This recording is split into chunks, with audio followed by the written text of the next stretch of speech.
Je le disais en introduction, donc Silence on tourne est votre pièce que vous jouez actuellement, mais depuis janvier, qui ne désemplit pas depuis janvier au Théâtre Fontaine dans le 9e arrondissement de Paris. Et cette pièce raconte l'histoire d'un tournage dans un décor de théâtre. Voilà. Oui, c'est ça. C'est-à-dire que c'est une histoire vraie. Enfin, ça m'est arrivé. C'est-à-dire que je me suis retrouvé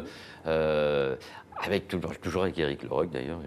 On a voulu tourner un court-métrage qui se passait dans un théâtre. Donc on a fait appel à des figurants pour faire les spectateurs. Et puis on était sur scène et on leur expliquait qu'il fallait applaudir, qu'il fallait rire. Voilà, et puis on les filmait pendant ce temps-là. Et quand je me suis retrouvé à ce moment-là sur scène, je me suis dit, mais ces gens-là, ils sont à la place des spectateurs, on dirait vraiment des spectateurs. Je me suis dit, et si je faisais l'inverse, si je disais aux spectateurs qu'ils étaient figurants. Mon idée est partie de là. Est partie de là. Voilà. Je vous propose qu'on regarde un extrait de Silence on tourne et qu'on en discute ensuite. Silence on tourne. Annonce. Une étoile est morte. 24 sur 1, premier. Lola veut quitter. Ah bah t'as de la chance. Pardonne-moi.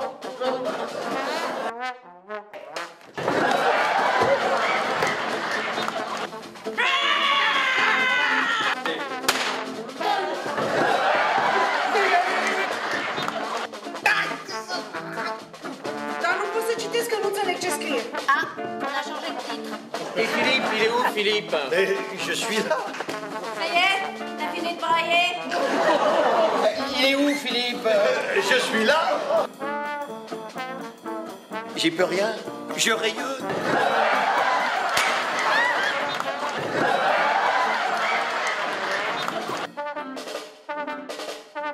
Bon, t'as vu, les figurants sont en place, hein? Silence on tourne. Il faut un otage. Avec une chemise bleue. Patrick Hautecoeur, est-ce qu'il a été difficile pour vous de sortir d'un succès tel que celui de Thé à l'amande, tout est citron?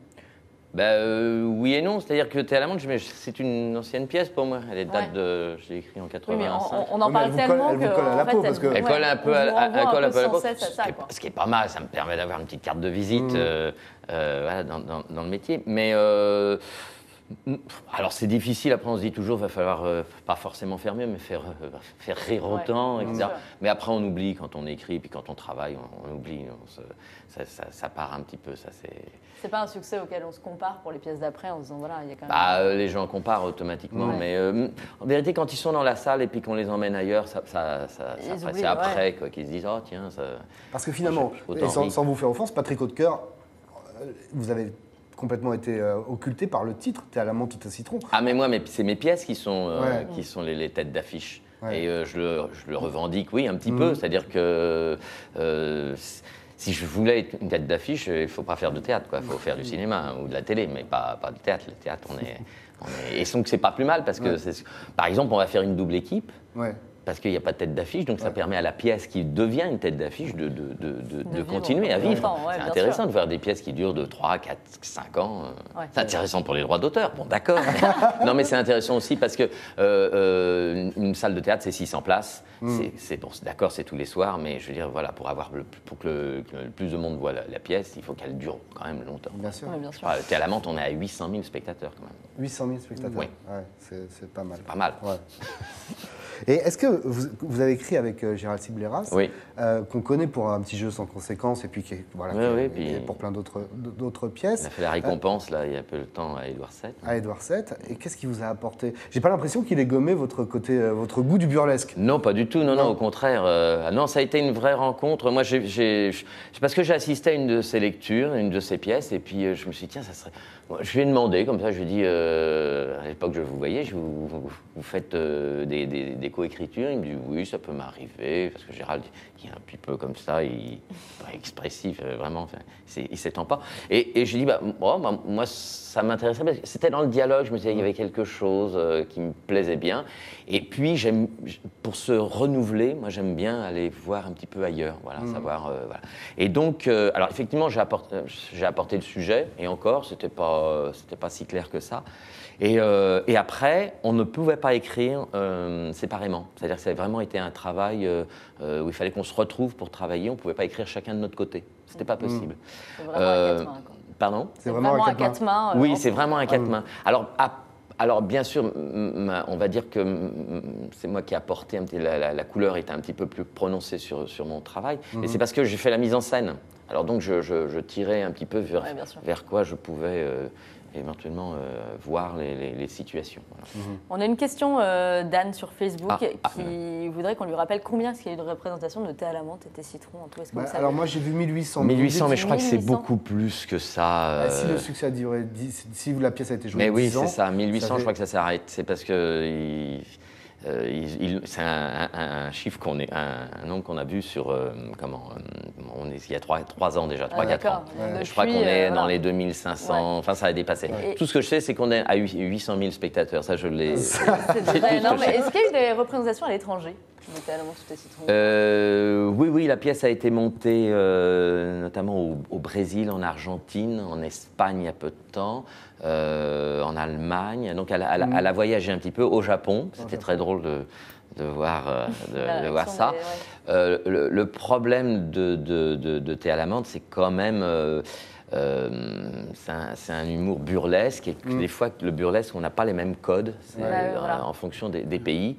Alors ça a plus ou moins plus ou moins bien marché. Mais le théâtre dans le théâtre est universel. Ouais, mais elle est beaucoup reprise par des troupes amateurs. Alors, elle est moins reprise aujourd'hui parce que comme elle a une exclusivité avec la production, je ne peux pas la donner. Ah oui. On vous la demande plus. C'est-à-dire qu'on me la demande, mais je ne peux pas la donner pour l'instant. Elle a été jouée, il y a deux troupes professionnelles qui la jouent en France, un petit peu en Suisse, mais pour l'instant, elle reste... Puis il va y avoir une captation. On va faire une captation de la pièce, elle n'a jamais eu de captation là, sur les 10 ans. Donc le 23 et le 24 août, au Théâtre Fontaine, il y aura une captation. Et vous parliez de théâtre dans le théâtre, et effectivement, comme dans Thé à la menthe ou Thé citron, dans Silence on tourne, il y a ce principe de mise en abîme, de jeu dans le jeu. Oui, moi j'aime bien. Est-ce que c'est un peu votre marque de fabrique ? Pas ma marque de fabrique, mais j'aime bien. Ce qui est intéressant, c'est de prendre le théâtre, c'est-à-dire le lieu, vraiment le lieu, comme décor. En Thé à la menthe, on répète, donc on est sur scène, donc le décor, c'est la scène avec les gens dans la salle. Et puis après, il y a la représentation. Là, Silence on tourne, c'est un peu pareil, puisque les spectateurs sont des figurants. Ils vont assister ils vont pas assister, ils vont participer, oui, voilà. Ils vont participer à un tournage qui se passe dans un théâtre. Donc voilà, c'est sous lui. On repousse le fameux 4e mur. On le met un peu plus loin. Est-ce que vous vous revendiquez du théâtre de boulevard ? Je vous dis ça parce que j'ai parlé de vous avec Armelle Elliot, qui est la grande prêtresse, elle ne va pas aimer ce que je dis, mais la grande prêtresse du théâtre au Figaro. Et Armelle me dit, mais pour moi, Patrick Hautecoeur, c'est l'héritier des Branquignoles, la fameuse troupe de Robert Derry, qui a vu passer quand même Louis de Funès, Michel Serrault, Jean Carmé. Qu'est-ce que ça vous inspire, ce commentaire de... Moi, tout à fait. Vous revendiquez ça, les Branquignoles ? Ah oui, les Branquignoles, ça... Je ne les ai pas vus. Je les ai vus qu'à travers des vidéos, les films, bien sûr, de Robert Derry, mais je ne les ai pas vus en direct. On rappelle que c'était une troupe qui a été active de 1940 à 1970. Voilà, c'est ça. Il y avait Micheline Dax aussi. Et donc, il y a beaucoup de comédiens, on parlait de Funès, qui sont passés, qui ont participé à ces spectacles. Et c'était des spectacles, mais j'ai vu des photos, parce qu'il n'y avait pas de captation à l'époque. Ils ont repris en 70 au Théâtre La Bruyère, ils ont refait le fameux Les Branquignoles. Et puis, il a fait un film qui s'appelait Ah les belles bacchantes, Robert Derry, où ils remettent des sketchs. C'était des sketchs. Ils faisaient des trucs. Et oui, je revendique parce que c'était la naissance. C'est un peu le burlesque français. C'était vraiment pour il n'y avait pas d'autre message que de divertir. Voilà. Et donc moi je suis là. En revanche, c'était très carré. C'est-à-dire que ils improvisaient pas. Alors ils avaient peut-être des impros parce qu'il y avait des comédiens qui pouvaient un petit peu se lâcher, mais voilà, moi je ne veux pas... Par exemple, sur Silence on tourne, vous revenez le lendemain, c'est exactement la même chose. On a l'impression parce qu'on pousse justement le travail jusqu'à ce que ça devienne... on dit, tiens, ils improvisent. Là, pas du tout, il y a le texte. Et les Branquignoles, c'est à peu près pareil. C'est-à-dire c'est très carré, très précis. C'est une horlogerie. Et oui, dans le style, moi, je me revendique plus que du boulevard. Mais le boulevard, c'est de la comédie aussi. C'est-à-dire que maintenant, ça veut plus dire grand-chose au théâtre de boulevard. Le boulevard, c'est parce que c'était un théâtre qui était sur le boulevard, puis il y avait du vaudeville qui se jouait. Mais, vous avez beaucoup joué Feydeau. Il jouait beaucoup de Feydeau. Vous avez beaucoup vous-même joué de Feydeau. Alors moi, j'en ai pas joué tant que ça. Enfin, 2 au moins. J'en ai joué 2. Ah, Ouais. bon, ah oui, j'ai fait Change-Poche avec Jean-Laurent Cochet. C'était un très bon souvenir. Mais c'est tout ce que j'ai fait de Feydeau. Et ces acteurs dont on parlait il y a quelques secondes, là, De Funès et Serrault, toute cette bande, on les a beaucoup vus au cinéma aussi. Vous, on vous voit assez rarement sur On le ne voit grand pas écran. du tout. Est-ce que c'est parce que vous êtes victime de votre succès au théâtre? Vous n'avez pas le temps. Non, c'est parce que c'est une question. J'ai pas rencontré, je pense encore. Ouais. Pour l'instant, j'ai pas rencontré. J'espère que ça va venir. J'ai pas rencontré encore les bonnes personnes, je crois. Enfin, au niveau du cinéma, c'est quand même 2 mondes différents. Ouais. Je suis pas un acharné au niveau du travail, c'est-à-dire que puis ça me prend déjà quand même pas mal de temps. Bah, C'est-à-dire j'imagine, c'est bien d'écrire, pour ça de qu'on monter, dit, ouais. de gérer un peu tout ça, ça prend du temps. Après, il faudrait peut-être que je pense un petit peu à une autre carrière. Oui. Mais j'aimerais. Vous en avez la volonté, ouais. Oui, ça serait. Mais ça se fait. Je pourrais pas le faire tout seul. Je peux pas, par exemple, réaliser. Je pourrais peut-être écrire et encore, c'est pas tout à fait. Voilà, c'est quand même compliqué. Pas vraiment la même écriture non plus. Ouais. Donc il faut que je rencontre des gens qui vont peut-être m'aider à pousser. Mais moi, de mettre, par exemple, si j'arrive à mettre mon personnage au cinéma, franchement, je pense qu'il y a quelque chose à faire. Ça m'amuserait beaucoup, en tout cas. Ah, il a l'étoffe d'un personnage de Weber. Hein. Oui, bien J'ai sûr, une bien question, sûr, bien sûr. parce que je ne peux pas écrire sur Facebook, ça me démange. Il y a des questions, d'ailleurs. Non, parce que dans ce genre, il faut que ça soit trépidant, il faut que ça aille très très vite, il faut que ça s'enchaîne, c'est millimétré. On a vu une clé de catch assez violente. Physiquement, ça doit être tous les soirs, c'est Alors, une un petit peu, épreuve. oui, physiquement. Et encore, Silence, ça va, mais... Et particulièrement, oui, pour ce Ouais, genre-là. Oui, parce que c'est vrai que... Mais c'est un petit peu comme... Vous ressortez, vous êtes en sueur. Voilà, on a donné... C'est un peu du sport. Quoi. Ouais, c'est du sport, on a ouais. fait un exercice sportif pendant 1h45, et c'est vrai qu'on est un peu vidé. Et la précision, d'ailleurs, demande ça. Et il y a l'interactivité aussi, avec la fausse interactivité avec les gens, qui demande à être... mais on est en eau. On n'est pas... C'est pas... Moi, j'ai joué le Dîner de cons il y a 2 ans. C'était pas des vacances, parce que la pièce est quand même importante. Mais il y a un canapé. On est assis sur le canapé beaucoup. Ah là, il n'y a pas de canapé. Ah là, il n'y a pas de canapé. Ah si, il y a un petit banc sur lequel vous vous asseyez. Oui, un petit peu. Oui. Mais non, c'est très physique. Et pour tous, d'ailleurs. C'est une pièce chorale. Hein.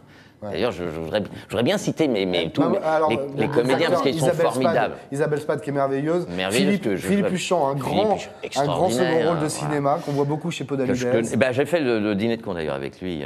Il y a Nassima Benchikou, que je ne connaissais pas, qui est la jeune Lola. Jean-Pierre Mélignon, que je ne connaissais pas non plus, qui fait le réalisateur. Qui a Dina Cardianou,